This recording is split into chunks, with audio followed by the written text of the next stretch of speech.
வட இந்தியா எடுத்துன்னா முதல் அறுபடை வீடு வந்து கார்த்திகேய சுவாமி டெம்பிள் இமயமலை இருக்கிற கிரௌஞ்சபுரியில அந்த மாதிரி பல இடத்துல இருக்கு. அதுக்கப்புறம் ரெண்டாவது அறுபடை வீடு எதுன்னு பாத்தீங்கன்னா எல்லாராலையும் திருச்செந்தூருக்கு வர முடியாது. 3 இடத்துக்கு வந்து எல்லாராலையும் போயிட முடியாதுங்கம்மா. ஒன்று இலங்கை, அதுக்கப்புறம் இமயமலை, அதுக்கப்புறம் திருச்செந்தூர்.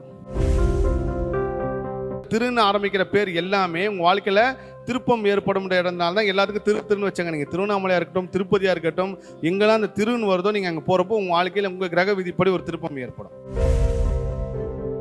இனிமேலும் முருகர் யுகம் தொடருமா? அடுத்த 14 வருஷத்துக்கு முருகர் யுகம் இருக்குங்கம்மா. இந்த கலியுகம் ஃபுல்லாவே முருகர் யுகம் தான். கலியுகத்துல வந்து எப்பயுமே முருகர் புகழ் இருக்கும்.